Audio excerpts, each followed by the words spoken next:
আসসালামু আলাইকুম। আমি মাঠে ঘাটে কৃষি থেকে হিরক। আজকে প্রতিদিনের ন্যায় আমার এই লাউয়ের জমিতে এসেছি পরাগায়ন করার জন্য। আসলে এই পরাগায়নটা কি কারণে করা হয়, যেহেতু এর আগে কীট কীটনাশক ব্যবহার খুব কম ছিল, যার কারণে প্রয়োজনীয় পোকা এসে এই পুরুষ ফুল থেকে বসে পরাগায়ন নিয়ে এই স্ত্রী ফুলের উপরে পরাগায়ন করত। যে রেণুটা, সে রেণুটা অটোমেটিকলি ওই পোকার দ্বারা পুরুষ এবং স্ত্রী ফুলের একটা সংমিশ্রণ হয়ে যেত। কিন্তু এখন কীটনাশক অতিরিক্ত ব্যবহার কারণে এই পোকাগুলা আর সেমন দেখা যায় না, যার কারণে আমরা দেখি যে এই জালিটা অনেক সময় ঝরে যায়, অনেক সময় এটা আর গাছে দাঁড়ায় না। এই কারণে আমরা এসেছি যে পরাগায়ন কিভাবে করা হয়। দেখেন, এটা হচ্ছে পুরুষ ফুল, এটা পুরুষ ফুল, এবং এই পুরুষ ফুলকে এই স্ত্রী ফুলের সাথে আমরা পরাগায়ন সংমিশ্রণে করব ইনশাল্লাহ। আপনাদের সেই বিষয়ে দেখাচ্ছি। দেখুন যে হাতের আঙ্গুলে এরকম লোক থাকা লাগবে, এরকম লোক থাকা লাগবে, তাহলে এই পাপড়িটা ছিঁড়া খুব সহজ হবে। তো এইভাবেই আমরা পাপড়িটা ছিঁড়ব। ছিঁড়ার পরে এই যে ছিঁড়া হয়ে গেল, এটা যে আপনি পরাগায়ন করছেন সেজন্য এখানে রেখে দিলাম, এবং ঠিক এইভাবেই পরাগায়নটা করা হয়। দর্শক, যখন এই পরাগায়ন করা হয়ে গেল এখানে রেখে দিলাম।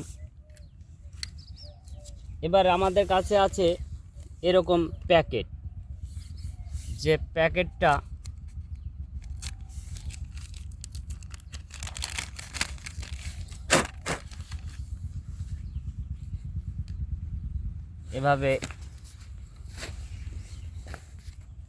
এভাবে পরানো হবে। এই যে এভাবে পরালাম, পরানোর পরে সুন্দরভাবে এইভাবে এটাকে মোড়াতে হবে, এবং এভাবে স্টাপলার আছে একটা, এরকম ছোট, একটু বেশি ব্যবহার করা হয়। নর্মাল স্টাপলার সেভাবে যায় না, যেগুলো একটু ভালো স্টাপলার নেওয়া হয়েছে। এভাবে স্টাপলার পিন আপ করে দিলাম।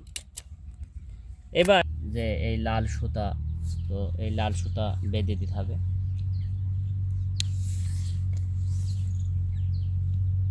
এভাবে লাল সুতাটা বেঁধে দিলাম, এবং এটা যখন বড় হবে তখন ফেটি বের হয়ে যাবে। আর যখন ফেটি বের হয়ে যাবে তখন কিন্তু পোকা, যে পোকা ছিদ্রকারী পোকা, সে পোকাগুলো কিন্তু আর ছিদ্র করবে না, কারণ এর যে ওপরে চামড়ার আবরণ সেটা শক্ত হয়ে যাবে। এবং প্যাকেটে থাকা অবস্থায় ওর কিন্তু ওই জালিটার উপরে যে চামড়ার আবরণ ওইটা কিন্তু নরম থাকে, যার কারণে এই ক্ষতিকারক যে পোকা, মানে ছিদ্রকারী পোকা, সেগুলো হলো কিন্তু এই জালিকে ছিদ্র করে। অনেক সময় আমরা কীটনাশক ব্যবহার করি, যে যেমন ভলিউম, ফ্লেক্সিবল, সিনজেন্টারের খুবই ভালো মানের বিষ। এবং অনেক সময়তে আমি ব্যবহার করি যে এনসিপিও, যেটাও সিনজেন্টার কোম্পানি। এটা হচ্ছে, আমি মনে করি যে লাউয়ের জন্য খুবই গুরুত্বপূর্ণ একটা কীটনাশক এই এনসিপিও। আমি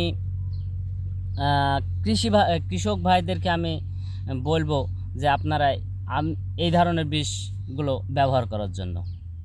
ভালো থাকবেন, সুস্থ থাকবেন। আসসালামু আলাইকুম।